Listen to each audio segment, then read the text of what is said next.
Good evening, everyone. This is Mike Sainato with Real Progressives. I'm on tonight with Steve. I know I was supposed to be on with Michael Salomone from Progressive Army, but we were having some technical difficulties, and we're gonna reschedule and hopefully do a show either later this week or the weekend or early next week. So keep an eye out for when that pops up. As soon as we figure it out with Mike, we'll put it up. So we have our star, our superhero, Steve, with us tonight. Oh, how you doing, sir? Oh, I'm good.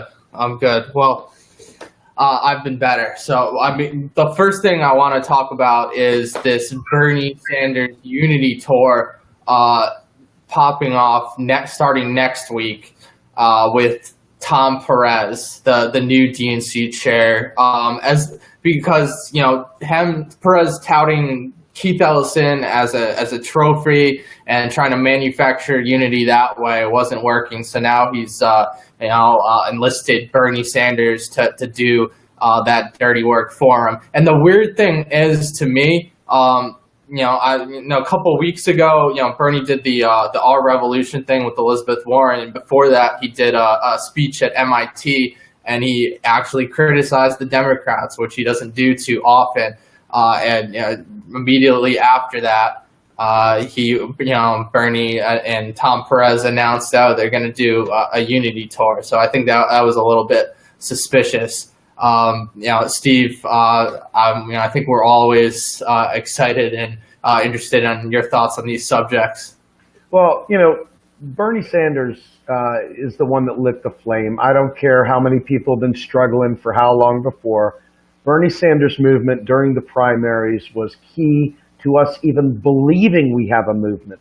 I don't think people even thought we had a movement until Bernie created it, until you looked at those stadiums full of people showing up in spades, ready to fight for him. Now, obviously, an awful lot has changed. Bernie Sanders has stopped being a truth teller largely, and I don't know whether that's his heart or whether it's some weird chess game that's obscure to us humans out here on the real world. But Bernie Sanders is largely playing the role that he was brought in to play with the Democrats, and that is be the cheerleader. He's the guy trying to bring people back to the party. And sadly, that is the role that he accepted. When they picked out the cabinet titles and the different leadership positions, they gave Bernie, and I don't know what the right term is, but I'll just say it, they gave Bernie the title sheep herder in chief. And so Bernie has been bringing him back to the party, I guess millennial outreach, whatever else it is. So this is kind of expected. This is what his role is, sadly. I would have much rather seen Bernie give them the hi-ho finger and walk away and go with Nick Branya and do a draft Bernie for a People's Party, or maybe even run off with Arakel over there at the Progressive Independent Party, or even take Jill Stein up on her offer to lead the ticket for the Greens. But he didn't, and this is where we're at, and this is the role he's playing.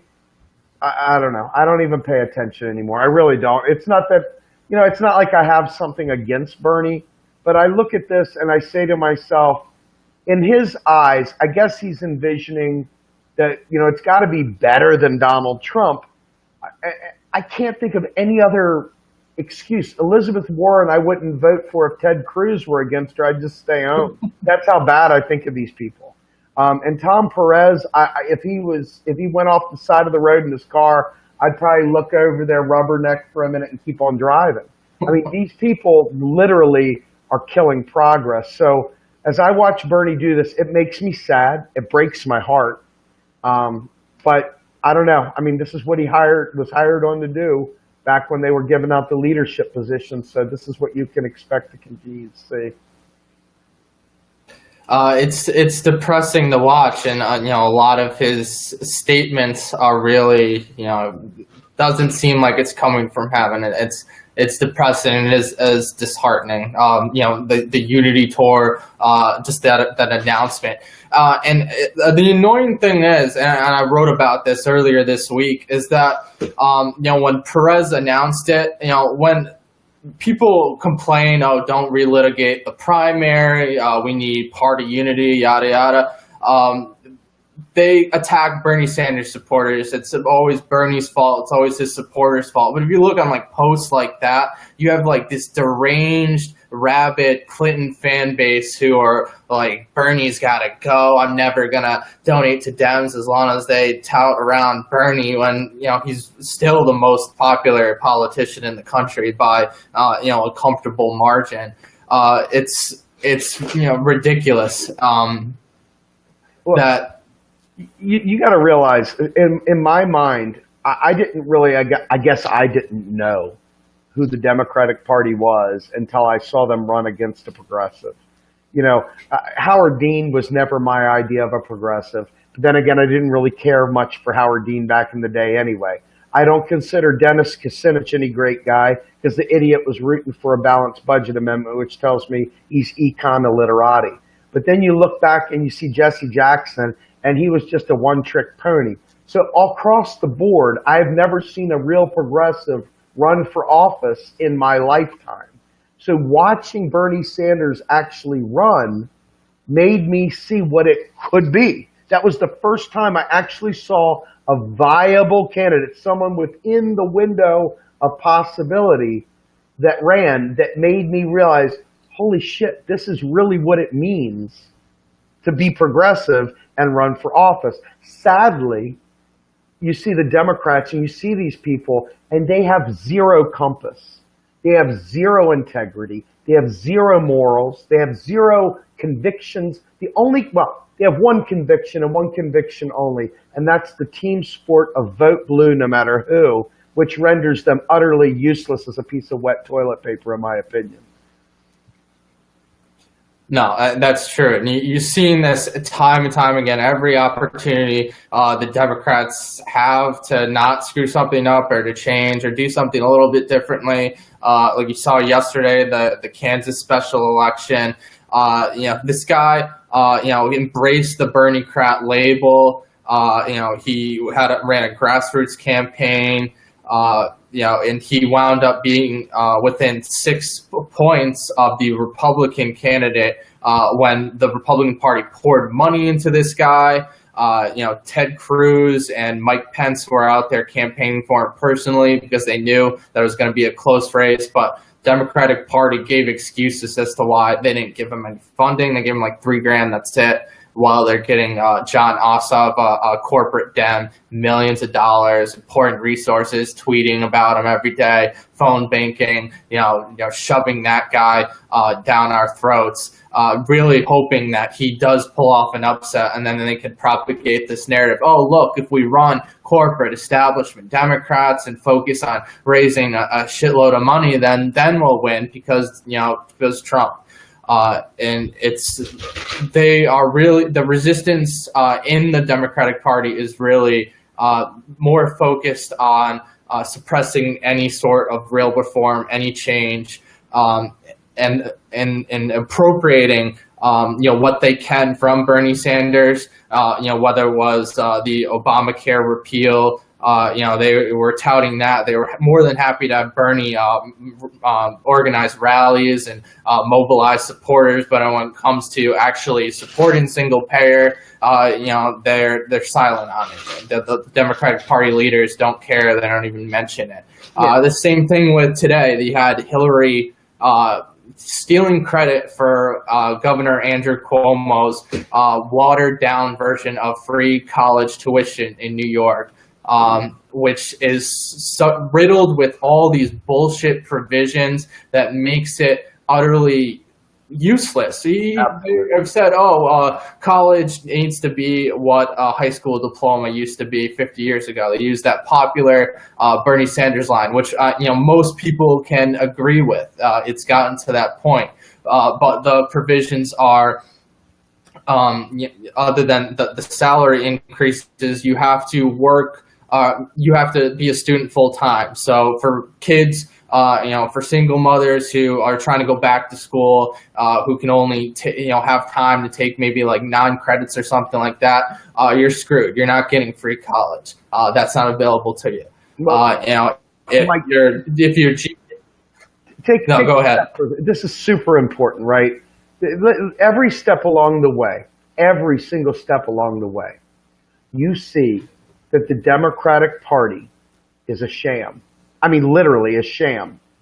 I've seen people out there shaming people who they're like, the time to Dem exit was a long time ago. It's no longer served its purpose. Now you got to Dem enter. And I see all this stuff, and I'm saying to myself, look, if I'm an independent, I can still vote for the best available when the election comes around. I can still vote my conscience when the election comes around. I don't need to be a member of your frigging gang of thugs and idiots and lemmings and losers. Okay, I can choose to retain my sense of decency about myself and not go into this. Because, Mike, what you're seeing, and I mean this from the bottom of my heart, what you're seeing, I've seen zero resistance of any meaningful flavor from the quote-unquote Justice Democrats. I've seen no real legit resistance whatsoever from them. Another sham of a progressive movement.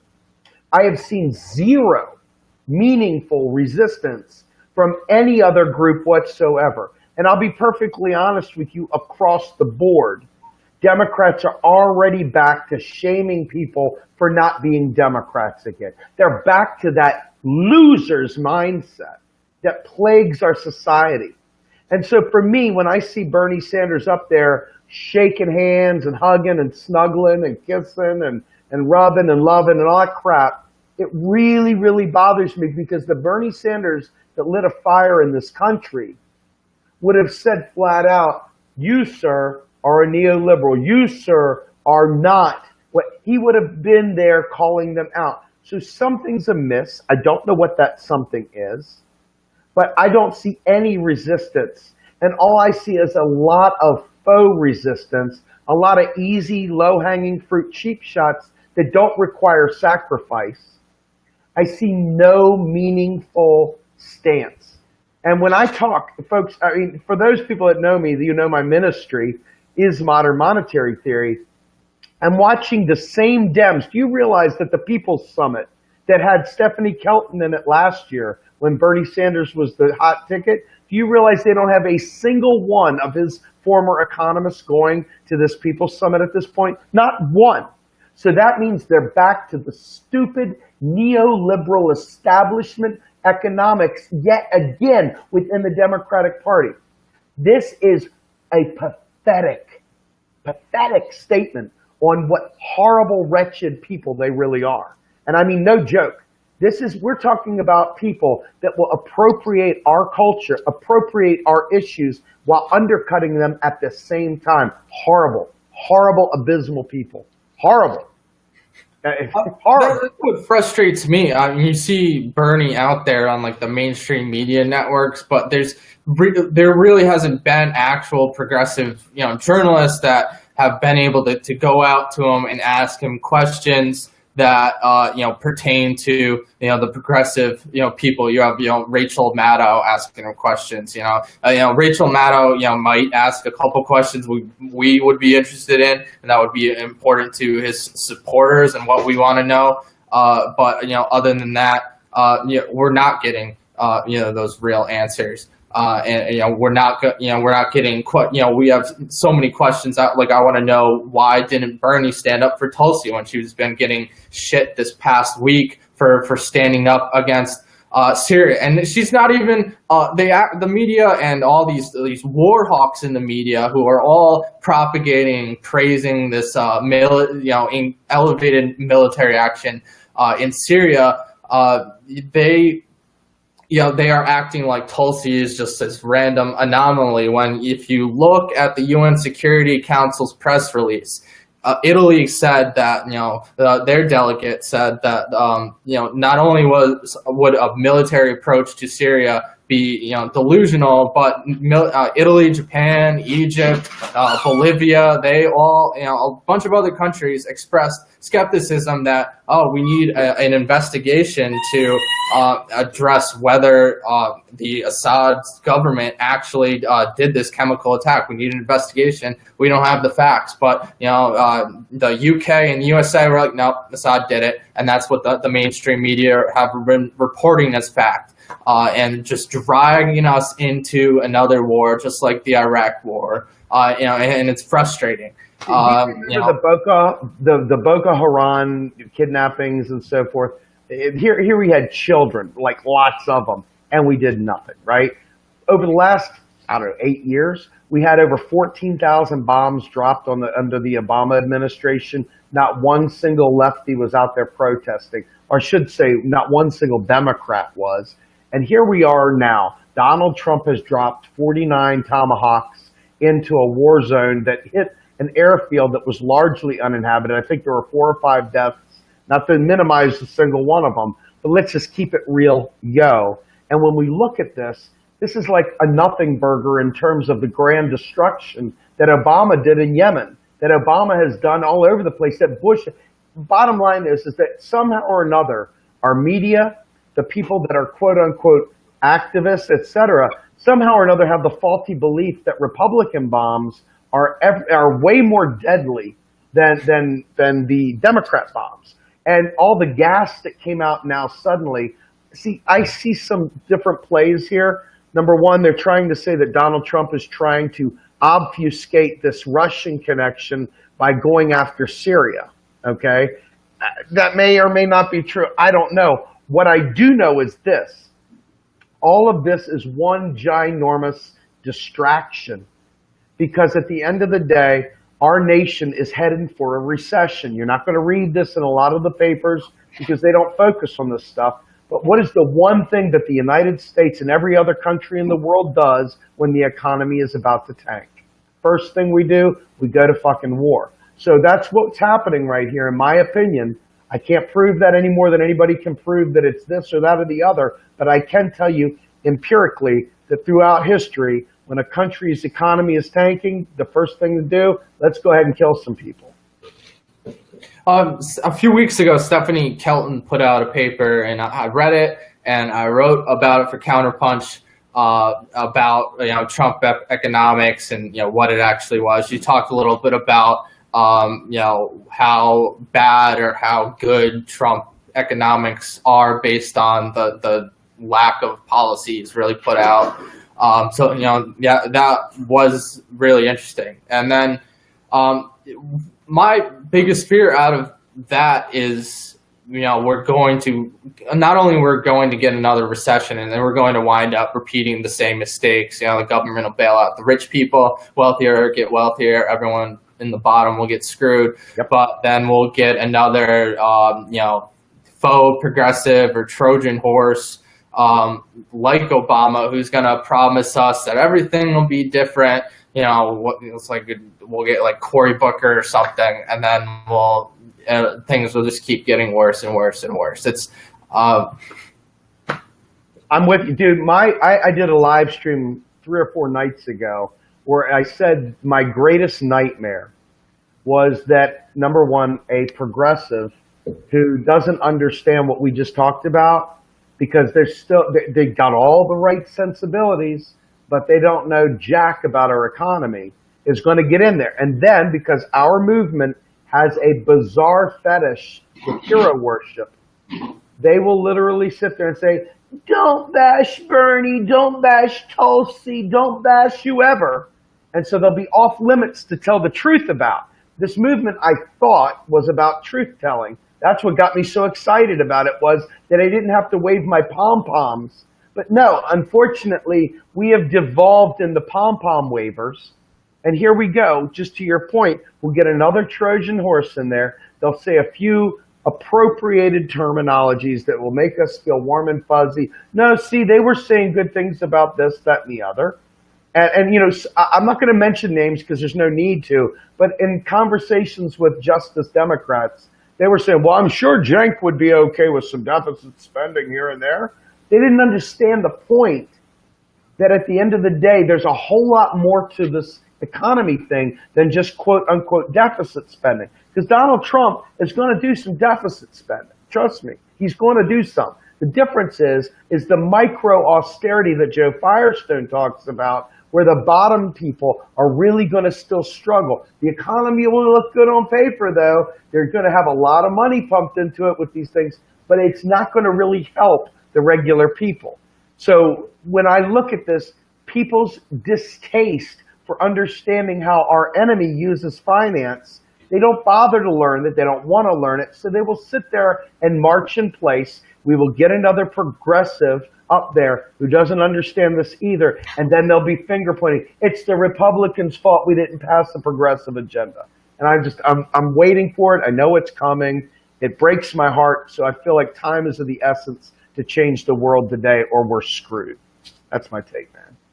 No, I agree, and it's just frustrating because where do you go? Where do you even start when there's so many people, even like on our side of the political ideological realm, who agree with all these policies, but are really hard-headed when it comes to holding people accountable and figuring out ways like this is what needs to be done, and like there's too many people that will are just spineless and will say, oh well, that we support the Democrats now because of Trump, or give excuses, and then when things go wrong, they just blame us.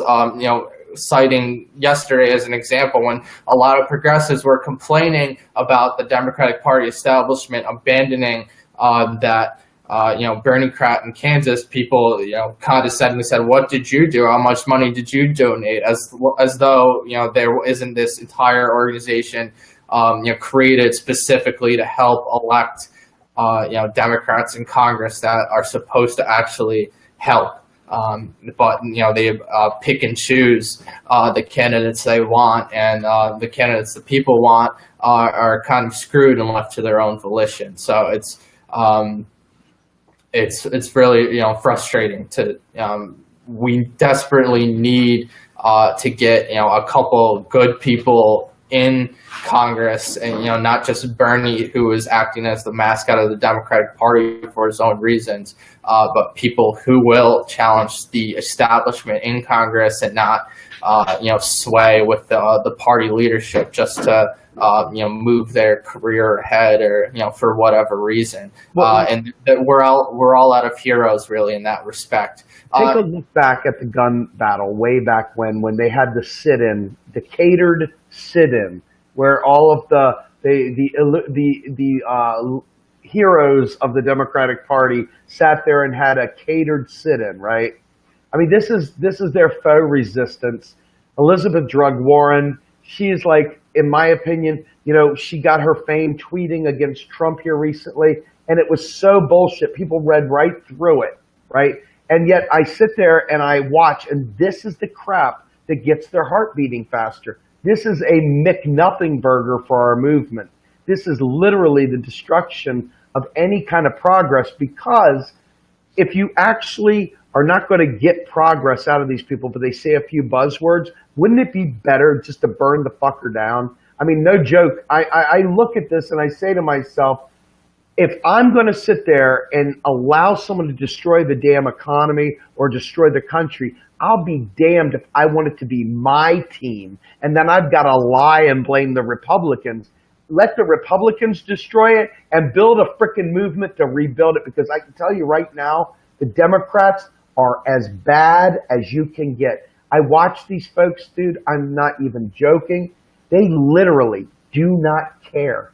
I can sit there and take this stuff down one issue at a time. I can draw the charts. I can draw it up. I can explain it. They, Democrat, they don't hear anything.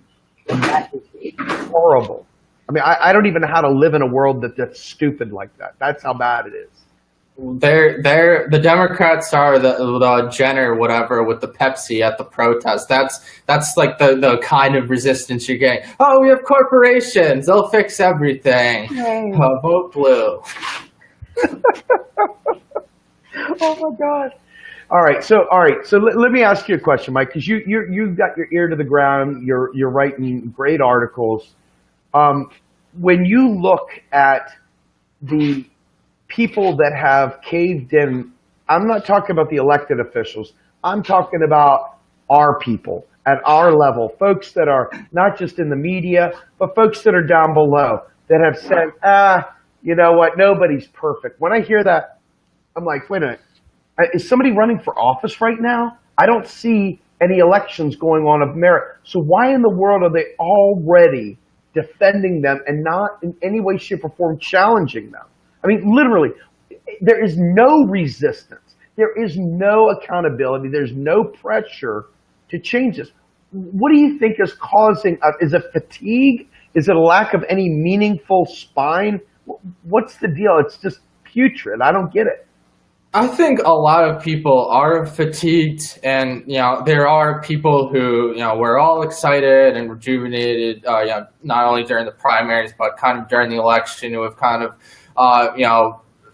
just tuned out the whole anti-politics climate, because it's just elite Democrats fighting with elite Republicans about things like Russiagate that have nothing to do with anyone's daily lives. So people, they might look at the headlines of what's going on. And I think that's part of the issue as well. The mainstream media just keeps getting worse and worse. They are really appropriating and pushing the fake resistance. They're manufacturing the fake outrage. Even now, I think the Russiagate stuff, it'll get big and huge and nonstop for a week, and then you have congressmen and mainstream media reporters touting, this is it, this is the smoking gun, impeach Trump, and then a week later, you have Louis Mensch tweeting conspiracy theories about Ferguson and Russia, and that's where it is. And you have people, hucksters really, still constantly pushing this agenda. And I think that not only turns people off, but I think it really tricks people. This is it really there's. When I see burning people tweeting or sharing any anti-Russia crap, we don't have any evidence that it was even Russia that did the hacks, let alone all these really stupid, hyperbolic Russia connections and conspiracy theories. It's just bullshit, and I think that it's serves two purposes: to really shut out a lot of people from getting engaged with politics. It's really meant to drive that fatigue, and another thing, it's meant to manufacture a false sense of unity within the Democratic Party. You've seen journalists complain that the fundraising emails from the Democrats, it's just about Russia, and it works with their base, their gullible base, that they're willing to believe anything they say. And those voters are, the worst kind of voters that are screwing it up for everyone else. They're the people who do go out to vote, all the time, but they're the people that do the vote blue no matter who, Democrat, don't think about the issues, aren't willing to criticize anyone at all, or entertain any criticisms at all. And you post, a critical article, they'd be like, that's not a good outlet. They don't even talk about the issues. They don't talk about the content. And it's fucking annoying. And those people really need to get, corrected, pushed. It's frustrating to see those people, and absolutely. So let me tell you something. We have some folks that are asking questions that are really good. I'm watching them come up here, and one of them in particular that really captured my mind. And I know this isn't your area, so it's okay. But honest to God, I am focused on how to fund the revolution, and the only things I care about, just so you know, I have not let go of the platform of Bernie Sanders or Jill Stein. I'm not looking at these current events. I don't give a flying fuck about current events. I know it's going to take years to build consensus to get these policies and these programs in place and enough popular push to make them happen.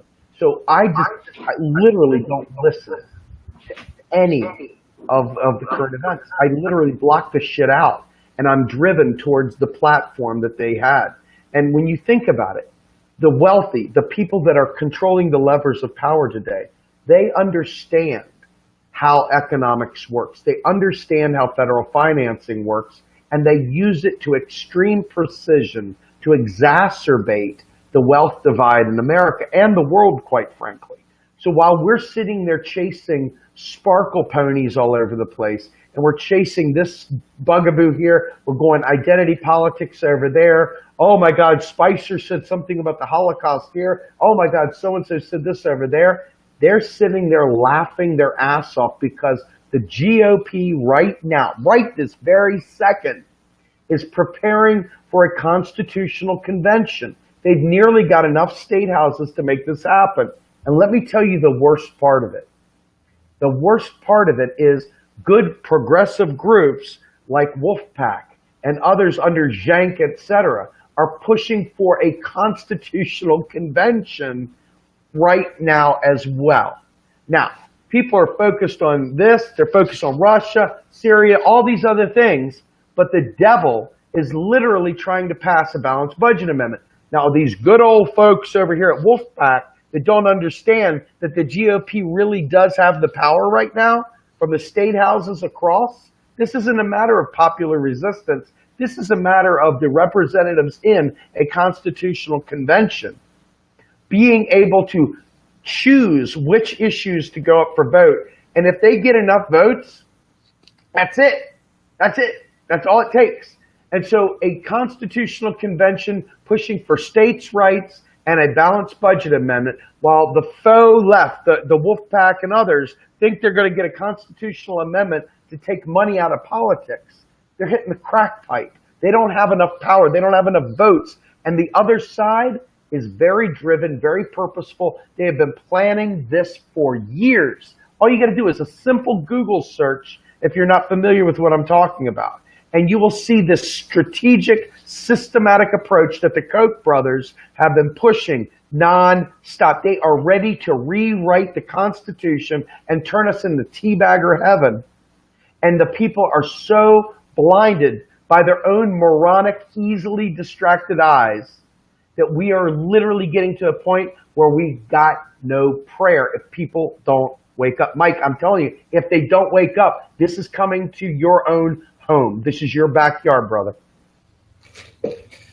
No, I agree. I mean, I keep going back to yesterday, the congressional election, but it just shows that the Republican Party, they were mobilized. They saw a threat, and they mobilized. They put the funding in it. They got people out there. Lee Fang with The Intercept was tweeting a lot about this. That the Republican Party, they're organized. They know how to mobilize their people, and they're strategic. While the Democrats, are completely oblivious.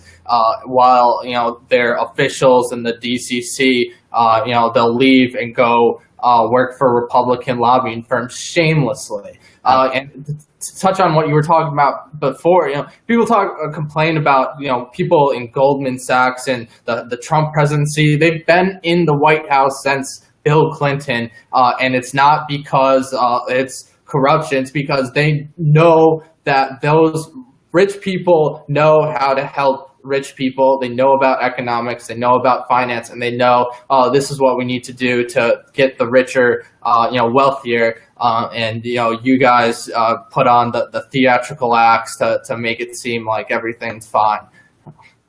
And people put out like Sean Spicer. Sean Spicer is a clown. He is literally a clown. He's invoked and provoked these like fake outrage, like stupid things. Oh, look what Sean Spicer did now. And it's like, it fills the news cycle for a day or two. And, that does that help anyone? Are voters seeing that like, oh, Sean Spicer said that again. I guess I'll vote for Democrats now. That's really getting me excited. That's not doing anything.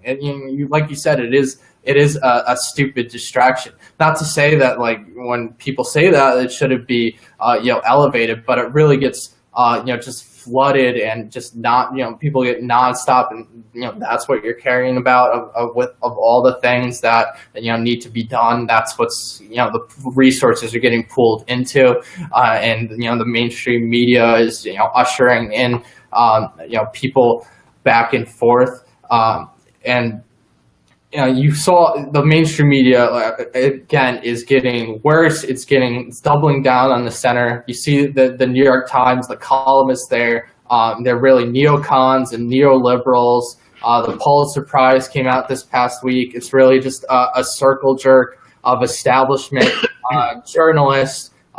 You had and just their own insiders rewarding themselves. It's just a shit show of retired military people, of former campaign officials, that anyone propping up the establishment is just filled within there, and it's depressing because it just keeps getting worse, and I don't know why people keep watching it. Why, when Rachel Maddow pulled that tax bullshit with Donald Trump, why it got the best ratings she ever got? Why are those people that watch that, they're still watching Maddow? Why are they doing that? What is wrong? Let's look at our own alternative media for a minute. Okay, this is no joke. Let's look at our own alternative media. We have people out there getting 1,000 viewers at a clip, and they're offering no solutions, just outrage. We've got people that are just literally entertainment. They're infotainment, whatever you want to call it, but they're providing you zero pathway to actually fixing the problem. It's just fanning the outrage. And that right there is more potent than actually saying, here's the fucking solution. It's simple, okay? And I mean this from the bottom of my heart. People enjoy infotainment. They're not interested. They enjoy the struggle, fist in the air, not the solution. The solution, my God, what would I do with my life now that we've solved the problem? I don't know what to do with my life now that I solved the problem. They like being miserable. Their life sucks, so they would rather watch something that makes them angry on TV that they can go, yeah, but they don't do anything. They're like a bunch of do-nothing angry people.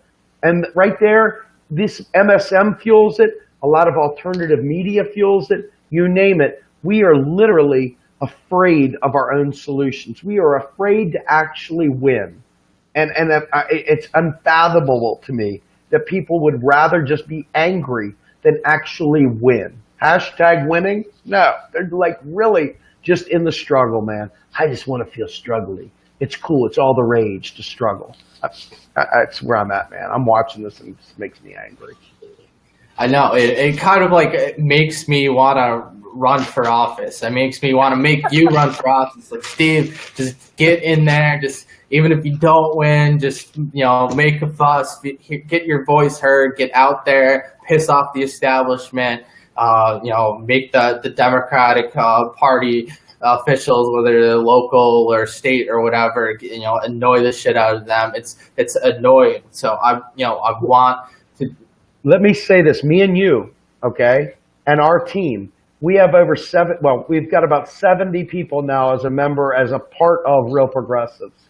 And as we expand our operations, as we get more funds coming in through donations, and we start doing some things through incorporating and so forth, we are going to be able to do more from afar, I believe, because we're media with a purpose. We're not just here covering, just random news articles and news stories back and forth to make you all happy. We're actually here trying to not only show you what's going on, but helping you activate and take action in the areas that matter. And so I think that as we go forward and we work harder, I think we can actually do as much from our perch as Real Progressives if we're aggressive and we stay true north. If we stick to our plan, we stick to our mission, I think we can really be a disruptive force in all of this, because you're going to really respect our policies, you're going to respect the things we put forward, and you're going to fear us because we are fearless. So the key here to me, as much as I would love to run for a given office, unless I did something completely flamboyant, they would shut me down, right? You see this all over the place. People have really, really good ideas. Unless something wild happens, they really don't get a lot of play. Look at Kenneth Mejia. Guy had a chance to make history. He couldn't even get some Democrats to freaking sponsor the guy. I mean, my guy, I think he got 5% of the vote, in a special election where hardly anybody even showed up. This was a young, upstart guy with a lot of potential, and he still only got 5%. A bunch of nobody Democrats got up. I mean, it's just unfathomable. And that, within the margin of error, you could see maybe some fudging of numbers or whatever. I'm not even going there. Flat out, people are stupid. And so we, as real progressives, have, in my opinion, a sacred calling, if you will, to stay true north, to punch people when they need to be punched and lift them up when they need to be lifted up. And I think that you and I have a great opportunity here, Mike, to be truth tellers, unapologetically so, and really push the narrative. Force the narrative, not just let it come to us, but push the right narrative and be that other voice. Give them an alternative. You know what I mean? Really, truly give them an alternative. And you're a phenomenal writer, so I'm really thrilled to have you on this team.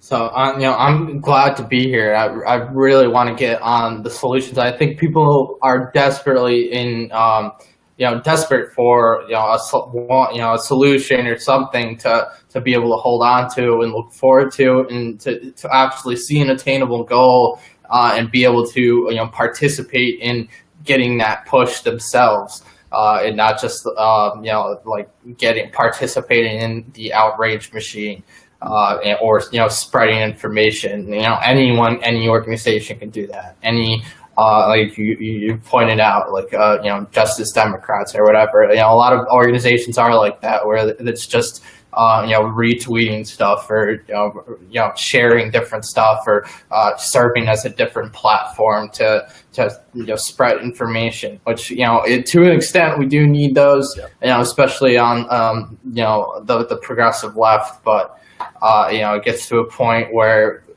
where do you go from there? You have the information. People that are watching us on a regular basis, or in tune with politics, and stay on top of things. They know what's going on. And they know.